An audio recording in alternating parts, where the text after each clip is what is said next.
Notre Dieu, il n'a point changé. Il est tout là présent. Yakele na bisika ya kaka. Ngeki na peve ya nzambi. Ngeki na kusala luzolo. Yina tata nzambi ki na kulomba na tadisi nange. Mais, comme bayina, kele kintuaji nange. Baki na kutala ke, nge kele na bweso ina, ngeki na kutambula na tata nzambi, ngeki na kutambula ba profesi, ngeki na kutambula mingi, yina ngeki na kusiamisa di bundu. Eba yina tout autour. Satan na ke kusadila baou, samti ba kulosa nge, samti ba kuvandisa nge. Mais souviens-toi, na diambu ya imekuza kuzonza na kati na Esaïe 43. Souviens-toi, na kati na parole ya. Kalange kutambula na kati na, yani kubokila kange na kumbu yange. Kalange kutambula na kati na maza. Yani ke kuvanda yandi mosikintua di nange. Kuvutuka manima vepangi ya mulu. Samu na bifingu, samu na ba critique, kuvutuka manima ve, samu tina tau nengeke kuvutuka manima. Satana yani ke kuyangalala. Satana yani ke kuyangalala. Ta nikuna mke kupesa beno témoignage. Yina témoignage vivant. Yina munu mosi mume ku vivre parce que ya vandaka mama ya munu. Mama ya munu yani vaniki mama ya kengi. Yani vaniki mama ya kengi. Yani vaniki bavandiki na kati na annexe. Mais la tangu yani vaniki tambulaka ba vision, ba prophétie mukele témoin vivante ina vandaka tangu nyoso inzo mosi na mama ya munu. Beno mosi mekuzaba na Afrique mutini ba inzo ke kuvandaka. Ba chambre ke kaka parfois chambre yayi kele kwako chambre yayi ke kwako. Donc ina ke partager kaka mur. Et nantangu ina mama vani kotaka na kati na mantiku musu ya yandi yani vani kile bangunga ina vani kotaka na mantiku musu entre ba 2h du matin ba 3h. Et kana diambu vandiki ya kusonika tate beto elke kuisa kuvumbula munu elke vumbula beto samti beto kusonika yina ya kaka vandiki kusosa samti na kusonika. E mama vani kutambulaka ba vision elke kutambula ba prophétie tata nzambi kina kuzoza na kati na yandi tibeno kufungula yina kile kizinga na kati na annexe awa. Samuti mukena kutala wapu mutindi wa bantu kena kukwamisa kena kufyetikisa na badiambo mutila mutindo na babimbevo na badiambo ya mutina mutindo beno kufungula kizinga na annexe awa. Na ntangu ina yasipa ntangu ina babizinga mekuma mutindo babuwa ve. Mais na ntangu ina na kati na mbanza ya ville ya Dolizi kizinga fandaka kaka na paroisse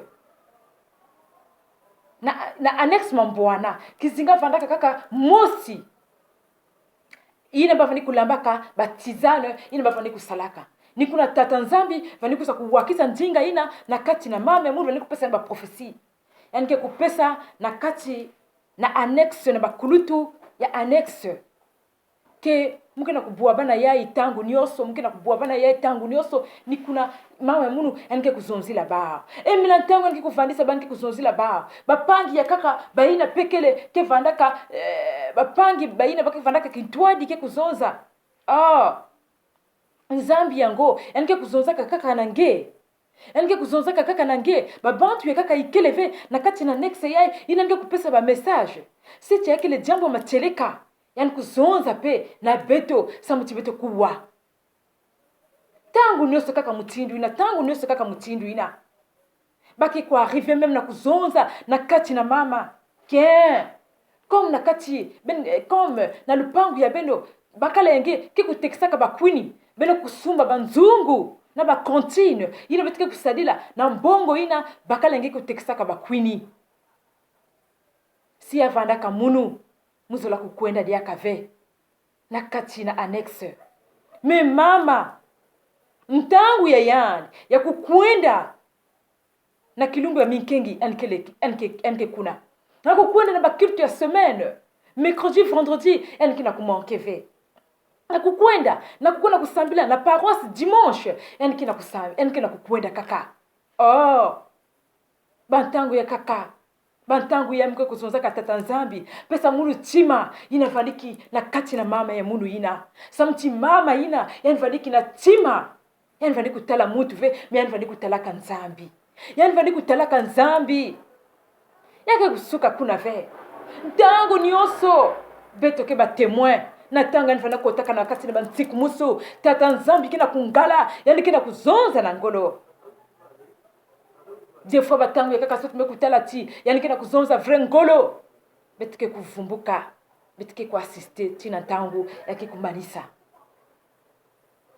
tata nzambi ke kuza kuzonza yani kuzonza kaka tangu nyonso yani mekuza kuzonza diaka na kati na yandi muke na kuzonza na nge fungula mekuzonza na nge komba ke na kuwa munu ve fungula kizinga na kati na lupangu yae mama mekuzonza ti tata nzambi kupermettre ve na kati na munu mukufungula kizinga na kati na lupangu yae kizinga ke pasi muke kusala yau na nani tata nzambi tingeke kusala yau na mwana yenge ngeke kusala yau na mwana yenge mama ti wapi tata nzambi mule na kusala mutindu inave zonza kaka kuna kuzonza kaka na kati na bao samti munu kamuko na kusala mutindu na bakulutu ya paroisse ikibaki kuzonza ve bakulutu ya annexe ikibaki kuzonza ve awa deja lemka kuzonza kana kati na bao baki kuzonza kati ya kele munu mosike ko inventer ke ya mais si muku fungula mutindu na wa mutindu ikibaki kuzonza ve baku suspend munu muku kwenda dia ve na kati na annexe na kati na paroisse tata nzambi ti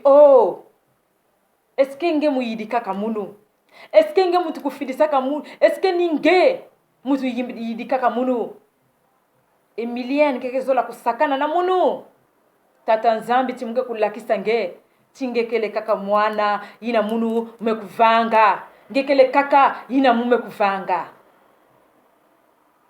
mama ya munu na kilumbu mosi parce que tata nzambi est le maître de temps et de circonstances. Quand tu dis quelque chose, vanda sûr qu'il va agir. Yina mekuzonza diambo, yanke kuagir. Yake leveti yina mekuzonza diambo, yana mekuzonza ya ukaka en vain. Wapi. Na kilumbu mosi comme d'habitude. Ya vandaka na kilumbu ya samedi, je me rappelle toujours de ce jour-là. Ya vandaka kilumbu ya samedi na ukuma dimanche. Comme d'habitude, elle me cocote na kati na 31 dina ba 2h du matin. Comme d'habitude, dans 2h du matin, elle me cocote na kati na trans. Mais ya jour ina vandaka mutindu ya kaka. Ya kilumbu ina vandiki mutindu ya kaka. Yina no kubandaka. Yanke na kuzonza na ngolo. Tellement que ina vandiki kuzonza na ngolo, beto me kuvumbuka. Yanke na kublame.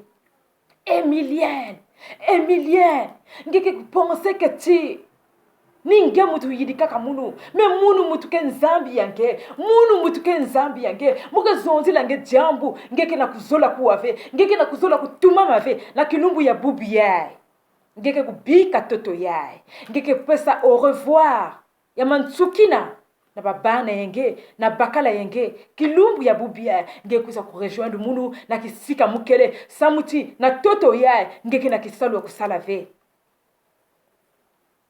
kuna beto kuna kuasiste mama ya masekuma essoufflé tata nzambi kina kuzonza na kati na yandi mosi mama kina kuzonza na kati na trance mais yandi kina kuzonza mutindu ina ngolo nyonso ngolo la kibakala mama meku fatigué mama nzinga maseku kwenda bitu meku kuma 4h du matin mama meku fatigué yandi kina kuzonza tata nzambi kina kungala yandi kina kuzonza et nantango meku ma 5h du matin bapangi ya munu na 5h du matin tata nzambi kina kuzonza Marcel samti tata ya munu vandiki kumbu Marcel kwenda kusumba ina kele magnétophone ba ina zaba magnétophone ve radio cassette kwenda kusumba yao nge kusumba na ba cassette ina ngeke kusala enregistrement na mambu yake na kuluta samuti na ntangu bakulutu ya dibundu ina kukwiza yina baki kuzaba ti Emilienne elle mekufua na diambu yae ngeke kusala enregistrement na nyonso yaye. Yamekuma 5h du matin. Mama amekuzonza bene kubasisa babima nyonso ba salon ba table kubasisa na nganda. Beto masikujila. Parce que mama kumaka nzinga kumaka na isi. Mama masiku pema mbangu. Mama nzinga mekukuma na isi. Mama kende yaka fena kulinda kutelama. Mama ya mundu vaniki nene ya kuzangama. Yani kina kulinda yaka fena kutelama. Na zula fulu yani kia kusalonge. Yani fo betu kuvumbula yanji. Betu mekuiza betu mekuvumbula yanji. Na tata ya munu. Na niese ya munu. Betu mekuvumbula mama. Yani kuzonza kati bino kubasisa bima leso na nganda, bino kubaka nkuala, bino kutula na salon, bino kuna kulalisa munu na salon. Beto mekunangula yani kuna nifana tete na nzinga. Menzinga ya fieti. Beto mekunangula yani beto mekusa kubika yani na nate na salon. Tata mekima mbangu. Na kukwenda na magaze ba mortani. Na kukwenda kusumba yina kile radio cassette. Yina kumaka ba 5h peut-être 30. Elle me kuvingila, me kufungula. Ba mortani me kuzoza même na kati yandi. Oh, ngeke na kuvoyager na bakar. Samti kuna kena bakar ina kiko kuenda kasuka. Ngeke na kuvoyager na bakar. Tata ti wapi. Yani me kubasisa 75,000 francs CFA. 75,000 francs CFA. Yani me kubasisa, yani me kusumba appareil radio cassette. Yani me kunata na inzo. Mama beto baina kubika naka kuna mama veni kuzonza dia kave. Mama veni kuzonza dia kave. Ba locataire talaka tibet kina kubasisa babima na nganda. Amekuzonza wapi jambo ti wapi jambo. Wapi jambo ti wapi jambo. Munu mume kukima mbangu na kuna kubokila grand frère. Inike kuvandaka tama. Grand frère pe. Yani kutalaka, yani kukimba mbangu kuna kubokila médecin. Ba mekukwiza. Betu mekukwiza. Tata ina kunataka radio cassette. Yani mekukima mbangu puisque mama vani kuzonza dia kave. Tata kusabaka yani kina kukwenda, yani kina kufua. Na wapi diambo. Yani mekukima mbangu. Samuti avant mama yani kufu yani kukota na kati na kuzonza dia kave avant que ndinga kuvanda dia kave. Yani mekuzonza tina kilumbu ya bubie baki na kusala ekiministe baki na kuyonza makuna na kusambila meina bako kukwiza baki kuwa na kati na radio cassette ina kile témoignage ya jambo ina ngeme kufua bapangi ya munu kisalu ya nzambi kala nzambi mekubokila nge yani kubokila kaninge yani mekubokila mutu ya kakave bake na kufinga nge bake na kuzonza china nge kena kuzonza kia luvunu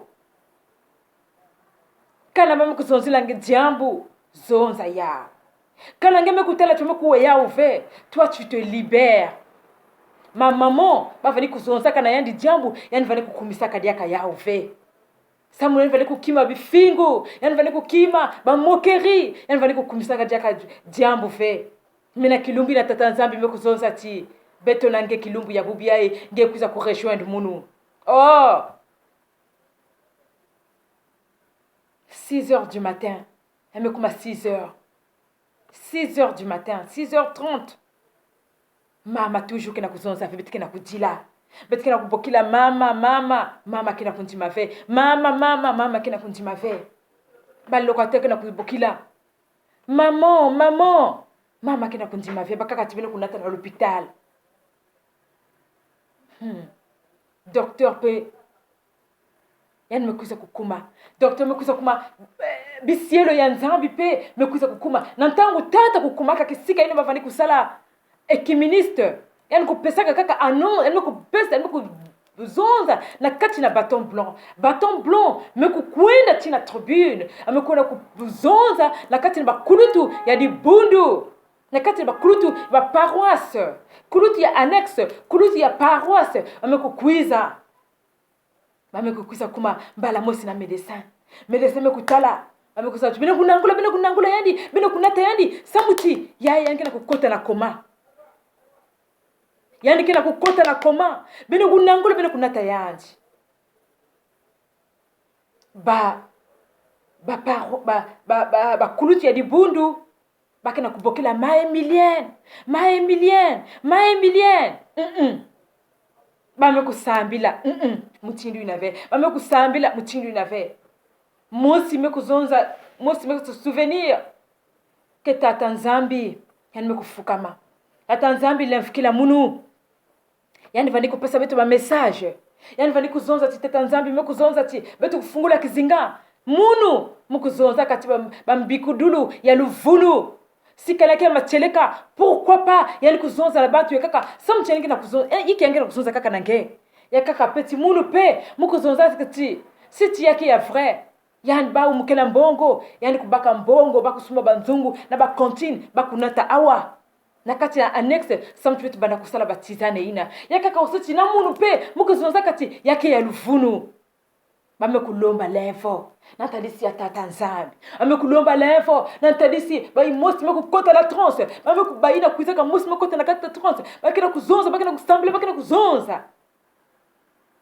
ena tangu ina transe mekumanisa na kati na mama ina mekubokila ma Emilienne sui ma Emilienne mbala tatu mama meku ndima André mutu vandi kutama André mutu kile na manima ya montagne yani kina kunjia meku ndima yani mezonza samu na beno docteur mezonza ti muzaba ve ikibeni kina kulutisa ntangu muzaba ve ikibeni kina kulutisa ntangu yayi yani kina kukota na kati na koma yani kile na kubika beto mama ti wapi tata docteur wapi docteur ti mukele médecin ben ke kusambila ka ça je le sais mais yayi kele diambu ya kufwa yayi faut nata na kati na l'hôpital samti ina mama zozaka tata médecin tata docteur mama vani kuzonza dia kafe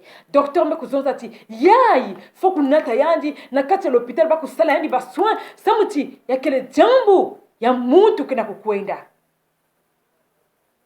ba mama ina vali kusambila amekusambila ina kuzonza kupitia mama amekuvumbuka diaka mama amekuzonza wapi tata docteur beno kusaba mama ina vali kula beno kubaluka na manime inzo beno kubaka iti mosike kuna makasa ina beno kutokisa yau beno kupesa munu yau mke kunwa mke kutala mbote tata docteur vani kuzola ataku wata jambu inave ataku zola ataku wa jambu inave ma docteur vana insister mama mezonza diaka wapi tata docteur nzambi mekuzonza ni mutindu ina nzambi mekuzonza ni mutindu ina. Vous vous rendez compte de 2h du matin jusqu'à babisielo ya nzambi kuza kuna ya kumaka ba 11h ya kumaka ba 11h na tango babisielo ya nzambi kuza kuna vous vous rendez compte na kati lupangu nyoso kumaka alerter lupangu ya kote kakene tik mama yayi kina kufua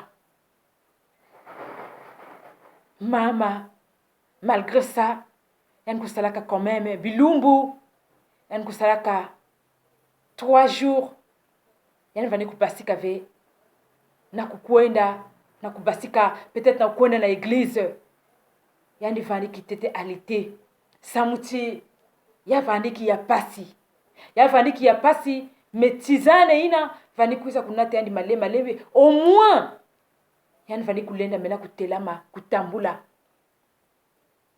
ba témoignage kele mingi na kilumbu ya kaka kana tata nzambi mekupesa beto tangu muke kupesa beno ba témoignage vivante ina meko vivre na kati na inzo ya beto ina mama ya munu vandike ina baka boklaka kisadi ya nzambi ya macheleka na tangu ya c'est un peu rare de voir que ba bantu mekuisa kusambila mekuiza yani kikubumba mantweke ina yani kikuzonza atana beto fe me mantweke ina kile ya yani kikuzonza ve pv na bayina mekuisa na kusambila si nzambi mekuzonza une semaine de prière mekuzonza kaka lange kuiza kaka tous les jours pendant une semaine si elle mekulakisa yani petit traitement baka kupesa yani kupesa yani traiteur yani kuona kusosila yani traitement yani kupesa me yani keleve yani kuzonza jambu mtindu yayi ikeleve mina ntangu yayi samtu bakutala chingeke mbikudulu ya makedika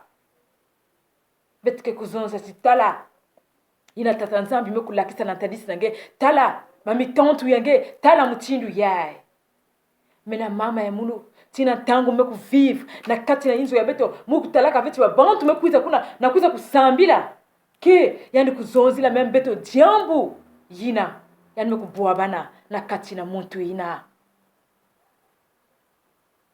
ela ntangu namba kusalaka mutindu ina mame kufungula pe bizinga ame kufungula pe bizinga me ba traitement nyonso vani kuiza kanina mama ina yani vani kuzabaka ba traitement vani kuza pesa yani kubokila ba ya kaka samtu ba kuna kusosa batizani yakele samna kuzonza ti tata nzambi kanani kubokila kange kutala mutu fe na kati na ba paroisse na kati na mabundu ya beto ya leo yae. Le Dieu, il n'a point changé, il est toujours là. Mais beto bon, tu me changer. Kadulu ya beto na tadisi ya tata nzambi. Oui, mingi kena kuzonza ti tata nzambi kena kusalave nzambi yani kena kuwa muluve. Mais parce que beto qui est perturbé spirituellement déjà. Parce que beto kele na kijunu ve na tadisi ya tata nzambi. Beto kele na intimité ve, beto kena kuzontangu ve. Ya kuvanda kintuadi na tata nzambi ya beto ya kuvanda na kilokolo na tadisa tata nzambi ya beto. Chaque chose a son temps. Ya kele na tangu ina ngeke kukipe tata na kati na inzo ya kele na tangu ina ngeke kukipe wa bana me tangu ya nzambi kele mekuza ukuma kota na kati na intimite na tata nzambi sala ina nzambi kina kutumisa nge a moins que singe kina kusadila banzambi zole. Mais singe kina kusadila kaka nzambi na kubokilaka ina kubokilaka Israël nzambi na mekuzonza que tu as de la valeur à mes yeux. Nge kele na valeur na misu ya munu muke kupesaka Égypte, Éthiopie, Saba na rançon na place yange. Le Dieu là ne va pas t'abandonner. Le Dieu là ne va pas t'abandonner. Il ne t'abandonnerait pas. Elle que kuvanda ki toi di natali senge mvula ba tonnerre yiki yani kele nange. Nantangu nange kuzonza ti ntangu mekulunga inange kubaka nge yani kubaka nge. Me muntu fe ke kuza kuarashenge na maboko ya nzambi. Beto kudiata na kati na zola. Bien que bakena kuzonza ti na kati na bas église et me kuma de n'importe quoi.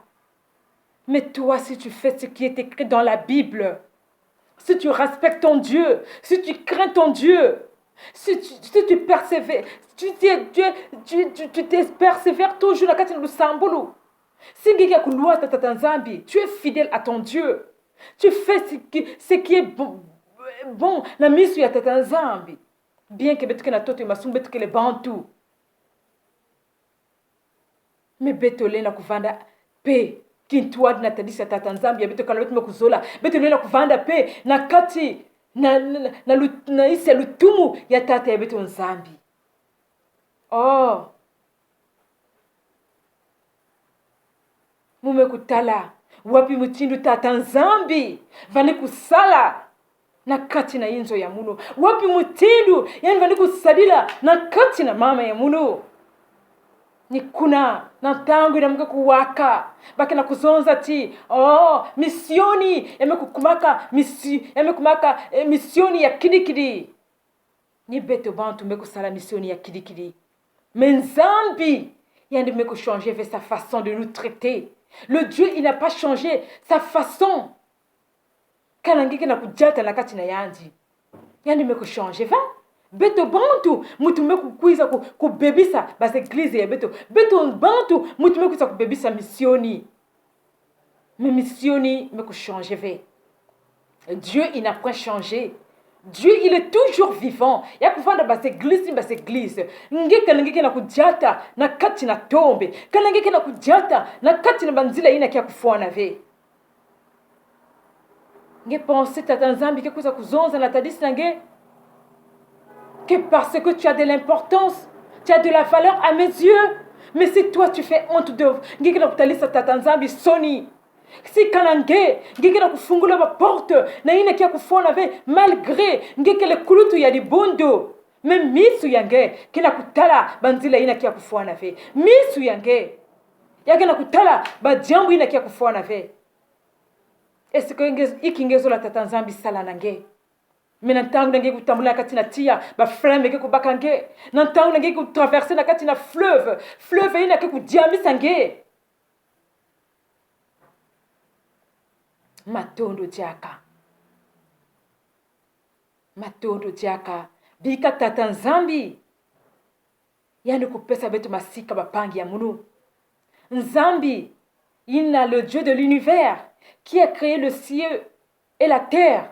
Il est là présent. Il est là sur son trône. Il nous regarde. Lui, il n'a pas changé sa façon de nous traiter. Il n'a pas changé. Wap mutinde ku traiter bana nzambi.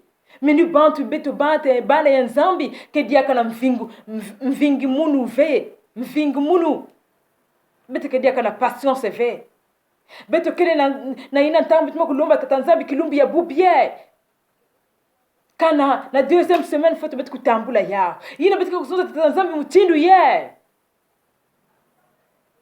Nzambi ya betu yani meko changer ve. Il est toujours présent. Na kati na betu. Ni kuna sadila nzambi yange mutindu ngeko sadila ka nzambi yange kufutuka manima ve parce qu'on se moque de toi, parce qu'on t'insulte. Kufutuka manima ve. Mais loi takaka nzambi ina. Tu n'as pas la valeur aux yeux des hommes.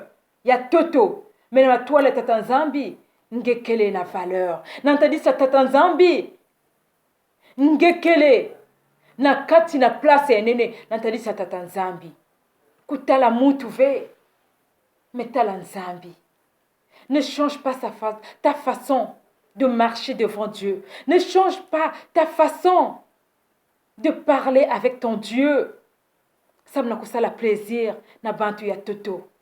Metatama na kaka. Batu sambulu ina ngeke kusalaka. Samu na bapangi. Tatamana na kusala yao. Ina ngeke kusalaka na kati bilanga ya Yesu. Tatamana na kusala yao. Oh. Kilumbu ina tata nzambi ke kupesa deka beto ntangu.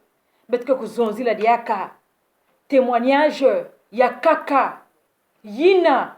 Samu na kupesa bana ya nzambi kiminu. Bana ya nzambi yina mekuma désespéré. Bana ya nzambi yina kena kuzonza tata nzambi ke kutalaka munuve lemuka kuzonzaka. Tata nzambi ke kutalaka bapasi ya munuve. Mais si Dieu ne te regarde pas, qui te donne la respiration? Toi tu penses que oui, kana ngeke na kimbevo. Ngeke na kona l'hôpital bakana pesa ngeba traitement. Mais c'est Dieu qui pose sa main na ba traitement ina. Nzambi mke kusalaka nyoso. Nantangi kutambulaka. Ngeza ba obstacle ina tata nzambi katulaka na matwale yange. Ngezamba na bakati wa pongi yange. Yiki nzambi ke kuisa kunuanaka. Na kati na yinzo nange. Mais il est là présent. Ne dis pas que Dieu m'a abandonné. Mais futuka na makulu ya Yesu. Kaka mutinu nge kusadilaka Yesu yange. Matondo jaka. Bika. Nzitusu masika. Kaka natadisa tata nzambi. Amen. Matondo diaka.